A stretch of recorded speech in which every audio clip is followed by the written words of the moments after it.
안녕하세요. 김커원입니다. 오늘은 중소기업 조직 구조 왜 알아야 되는지 또 어떤 구조가 있는지 설명을 해 보도록 할게요. 자, 기업의 조직 구조를 안다는 건 참 중요합니다. 뭐 대부분 지원자분들 또는 경력 관리를 위해서 뭐 어떤 채용 공고를 보고 지원하신 분들이 그 채용 공고 내에 들어가 있는 뭐 직무의 주요 업무라든지 어떤 혜택이라든지 복지 등등을 잘 보시는데 그 회사 지원하는 여러분들이 지원하시는 조직 구조에 대해서는 그렇게 썩 관심이 별로 없으신 것 같아요. 근데 반대로 얘기하면요. 그 조직 구조를 좀 파악을 한다는 소리는 그 조직에서 앞으로 일할 나죠. 여러분들이 어떤 역할을 할지 또는 내가 입사를 해서 어떤 부서들과 업무 협업을 할지 등등도 짐작이 될 수 있습니다. 심지어는요, 뭐 추측일 수 있지만 내가 일을 하는데 나의 상사가 다이렉트로 CEO가 될지 또는 팀장이 될지 아니면 뭐 본부장님이 될지 등등도 감안을 해서 여러분의 업무 스타일과 맞을지도 또 짐작을 할 수 있는 게 조직 구조다라고 보시면 되겠습니다. 자, 하나씩 한번 보도록 하죠. 자, 판서부터 한번 가보도록 하겠습니다. 화면 한번 보세요. 좌측에 이렇게 하얀색으로 있는 곳은 제가 어디서 가져온 중소기업의 조직도 캡처한 거고요. 보편적으로 이런 조직도를 많이 보시잖아요. 이렇게 보시면 경영기획팀도 있고 뭐 R&D를 담당하고 있는 기술연구소도 있고 생산은 당연히 있겠죠. 제조 기반이다 보니까 생산도 있고 제조한 제품을 팔아야 되니까 담당하는 영업팀도 여기 있고 그리고 생산 제품에 대한 어떤 품질을 관리하는 것도 있고 등등등등이 있습니다. 기능별로 있네요. 이런 게 상당히 보편적, 일반적이라고 보시면 됩니다. 일반적 그 제조 기업이다, 중소기업이다라고 보시면 되는데 설명을 조금 더 들어가 보겠습니다. 옆에 좀 쭉 써 있는데 간단하게 설명을 한번 해볼게요. 자, 요 조직도 지금 좌측에 보이는 이 조직도는 어떤 특징이 있나요? 그렇죠? 수직적이에요. 위아래가 이렇게 좀 위아래로 수직적이지만 유연합니다. 그러니까 좋은 말로 유연한 구조라고 표현을 했지만 그러니까 어떤 얘기냐면 의사결정이 신속하다는 거죠. 왜냐하면 대표이사님이 여기 계시고 그리고 바로 팀으로 내려옵니다. 뭐 품질, 구매, 뭐 시설 이쪽으로. 그러니까 신속하게 의사결정이 가능하다. 이건 반대로 얘기하면 대표님이 안 계시거나 대표님이 의사결정이 뭐 어떤 상황에 따라서 늦어지면 멈춘다는 겁니다. 그래서 대표의 의존도가 높아질 가능성이 있다라는 거죠. 또 하나 이제 가장 스트레스 받는 부분이 이 부분인데 멀티태스킹입니다. 그러니까 이런 얘기 들어보셨나요? 중소기업에 가면 뭐 이 일 저 일 다 해야 돼. 네가 그것만 하면 안 돼. 라고 하는 건데 이게 멀티태스킹인데 사실은 이런 조직 구조에서는 멀티태스킹이 즉 내가 여러 사람의 역할을 여러 직무를 병행해야 되는 구조가 될 수밖에 없는 구조라고 보시면 됩니다. 예를 들어 보면 제가 써놨는데 인사 담당자가 여러분이 예를 들어서 HR팀에 들어갔다는 거죠. 뭐 경영기획팀 안에 인사 직무로 들어갔었는데 총무업무도 같이 수행한다. 여기서 경영기획팀 안에서 내가 인사였는데 하다 보니까 뭐 조금씩 뭐 여러 가지 어떤 일이 발생을 했겠죠. 총무하시던 분이 육아휴직을 갔다거나 휴가를 갔다거나 아니면 공석이 됐다거나 등등으로 내가 여기를 시작했다가 여기까지 총무까지 맡게 되는 구조로 간다. 또는 마케팅 담당자가 영어까지 같은 맥락으로 이렇게 멀티태스킹을 해야 되는 구조로 갈 수밖에 없다라고 보시면 됩니다. 이런 조직 구조에서는요. 자, 그 다음에 부서 간의 경계가 뚜렷하지 않을 수 있다 보시면 조직도 홈페이지에 나와 있는 요 조직도만 보시면 이렇게 깔끔하네. 생산이고 영업이고 뭐 품질도 딱딱딱딱 나눴네라고 이렇게 생각을 하실 수 있는데요. 부서 간 경계가 뚜렷하지 않다는 건 사실은 요 멀티태스킹과도 관계가 됩니다. 왜냐하면 일을 하다 보면 영업과 마케팅이 팀 안에 하나 묶여 있던지 아니면 분리된 팀이던지 간에 업무, 즉 업무 분장 자체가 불명확한 경우가 상당히 많습니다. 사실은 직무 분석이라고 해서요. 전문 분야로 들어가면 좀 복잡하긴 한데 이 직무 분석을 통해서 직무의 분류, 즉 그 회사의 직무가 어떻게 되어 있고 어떻게 흘러가고 있는지를 하는 그 직무 분석을 통해서 직무 분류, 업무 분장을 정기적으로 해야 됩니다. 보통은 6개월 정도 한 번씩은 한번 점검해봐라 라고 권장을 드리는데 쉽지는 않죠. 그러다 보니까 이런 부작용들이 나타나기 시작합니다. 경계가 불명확하게 계신다. 자, 그 다음 의사속도가 빠르다. 그 아까 얘기했던 거랑 똑같은 말입니다. 뭐 사장님께서 너 이거 해, 저거 해, 그만해, 모여, 회의하자 등등으로 가면 속도가 빠르죠. 뭐 장점이기도 합니다. 성과 중심 문화가 강하다라고 해서 개인의 업무 성과가 회사 성과와 직결되는 경우가 많다. 간단하게 너무 그 큰 회사가 아니다 보니까 예를 들어서 영업팀에 있는 내가 영업사원인 내가 어떤 뭐 영업을 실적을 올리면 그게 바로 회사의 전체 매출액의 뭐 몇 퍼센트를 차지할 수 있는 경우도 발생을 한다는 거죠. 그래서 반대로 얘기하면 여러분이 이런 기업에 들어가서 적극적으로 어떤 역할을 하기 시작을 하면 상당히 큰 기업 또는 어떤 성과 또는 보상이 가능할 수도 있다라는 맥락입니다. 자, 그럼 다음 페이지 한번 보실까요? 다음 페이지를 한번 보겠습니다. 자, 다음 페이지 한번 보시고 설명 들어가 볼게요. 비슷한 얘기이긴 한데 지금 제가 중소기업하고 중견기업의 조직도를 간단하게 그냥 적어봤어요. 우선 중소기업, 일반적 중소기업 조직도를 보시면 직전에 보셨던 것과 유사한데요. 보시면 여기에 CEO가 있고요. 자, 다시 한번 가보도록 할게요. 자, 5, 4, 3, 2, 1. 자, 이번에는 그 중소기업, 기본적인 중소기업의 조직도 그리고 중견기업의 조직도를 한번 설명을 한번 해보도록 하겠습니다. 자, 보죠. 판서를 해볼게요. 봅시다.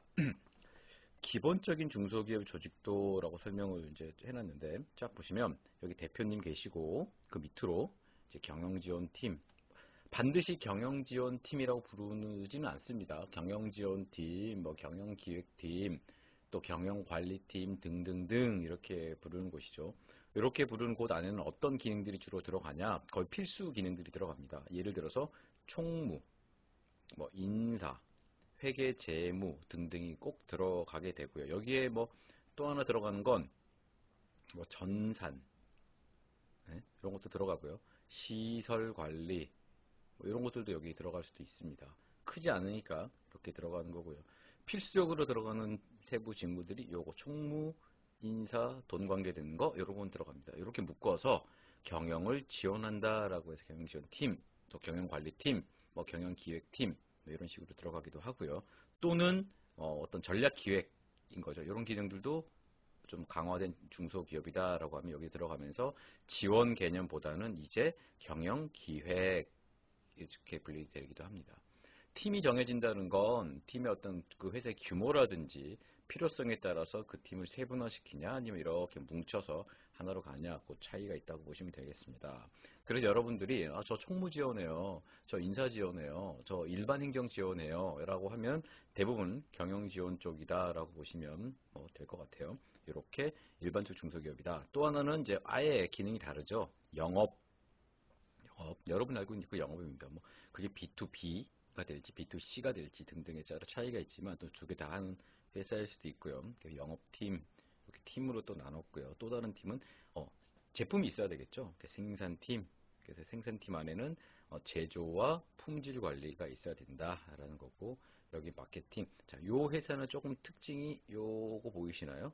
영업하고 마케팅하고 분리가 된 거죠. 어떤 기업들은 영업과 마케팅을 합쳐서 그냥 영업팀이라고 하기도 하고, 그런데 여기는 마케팅팀을 좀 다르게 갔어요. 그래서 브랜드 홍보도 좀 이렇게 온오프라인 홍보도 강화시키기 위한 어떤 그 산업군에 들어가 있나 보죠. 그래서 마케팅팀이 있다. 참고로 요 팀이라고 구조를 나눈 곳들은 당연하겠죠.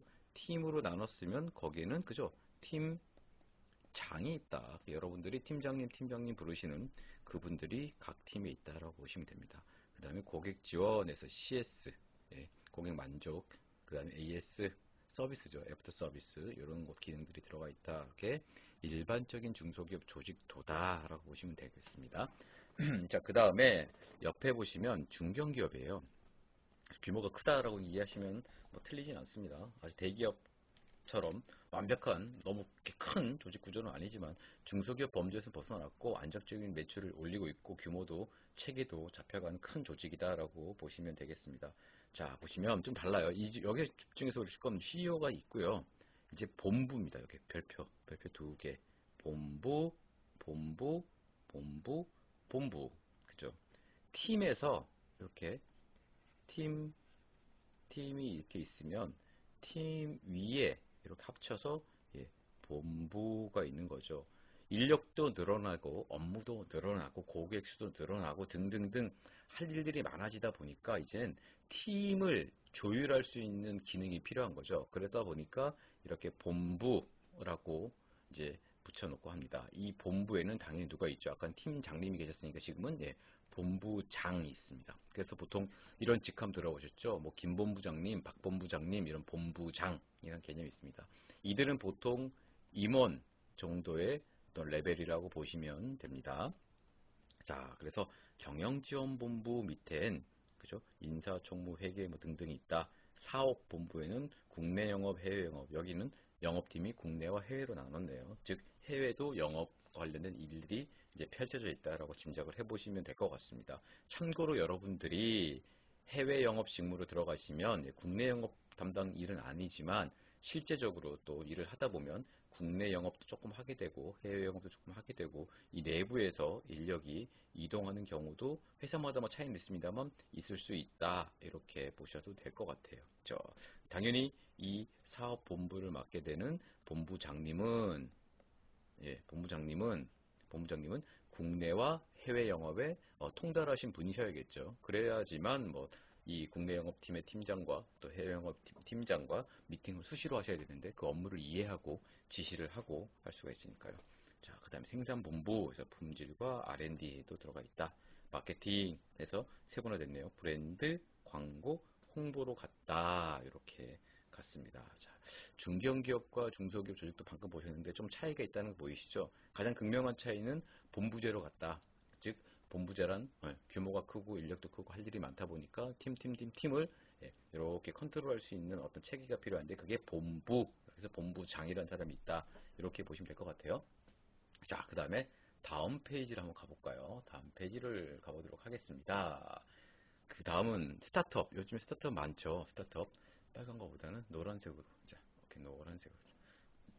스타트업도 많고 소규모 기업의 유연한 조직 구조라고 해서 아까 설명드린 그런 팀제 중심으로 갑니다. 다만 스타트업이라고 하면 지금 이렇게 보시면 여기 스타트업 대표님 계시고 창업주 계시고 팀 이렇게 뭐 4개의 어떤 팀이 있는데 사실은 스타트업을 뭐 규모가 다르겠습니다만 대부분 많으면 뭐 적게는 2명에서 많게는 10명 이하 정도, 10명도 많은 거죠. 스타트업으로 치면.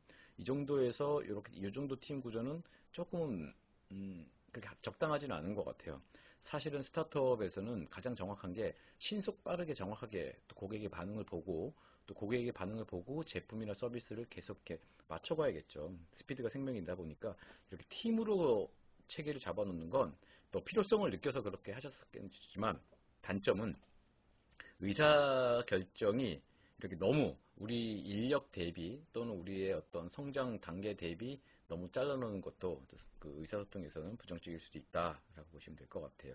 그래서 협업하는 구조가 잘 될 수 있는 그런 조직의 형태를 맞춰주시는 게 좋다라는 거고요. 이제 스타트업을 지나서 어느 정도 규모를 갖춰가는 소규모 기업의 단계에 들어서시면 이런 조직도를 고민을 해봐야겠죠. 자, 보시면 장점에서 빠른 의사결정, 유연한 업무 진행 또는 직원들이 다양한 역할을 수행하며 성장 가능하다. 참 좋은 말 같은데 사실은 이런 다양한 역할에서 성장 가능하다라는 소리는 직장인 여러분 입장에선 일이 많다라는 소리입니다. 이게 일이 많다는 걸 좋은 말로 하면 멀티플레이어가 될 수 있다라는 건데 멀티플레이어가 되고 싶은 그 욕구가 큰 분도 계실 건데 반면에 나는 내가 이런 전공과 어떤 자격증을 가지고 나는 이 일에 특화되고 싶고 그래 난 또 하나는 워라밸을 중시 여겨라는 어떤 삶의 방향을 가지신 분이라면 또 일이 많다는 거 멀티플레이어가 되고 싶어 하지 않는 욕구가 클 수도 있겠죠. 그렇다 그러면 이런 스타트업 또는 소규모 조직 구조에서는 나는 어떤 행복을 찾기가 그렇게 쉽지는 않다라는 겁니다. 자, 이런 조직 구조의 단점도 볼까요? 업무가 명확하지 않을 수 있다. 예, 그 말이 그 말이잖아요. 그래서 나는 이런 일을 하고 싶은데 사람이 모자라니 일정 기간 동안은 저쪽 일을 또 담당해줘야 되는 경우로 가죠. 지원을 해야 되죠. 또 경험 부족으로 인해서 비효율이 발생한다. 이거 했다 저거 했다. 또 시행착오도 많이 겪는다는 소리가 되겠습니다. 자, 오늘은요. 1부, 이 중소기업의 조직 구조에서 제가 1부, 뭐 뒤에 2부로 다 한 번 더 만들어 볼 건데, 1부를 보셨을 때 규모마다 상황마다 조직 구조가 다르고 중소기업 조직 구조를 지원자인 내 입장에서 경력을 관리한 내 입장에서 왜 알아야 되는지도 한번 생각해 보는 그런 시간을 가졌습니다. 자, 다음 2부 영상에서 뵙도록 하겠습니다.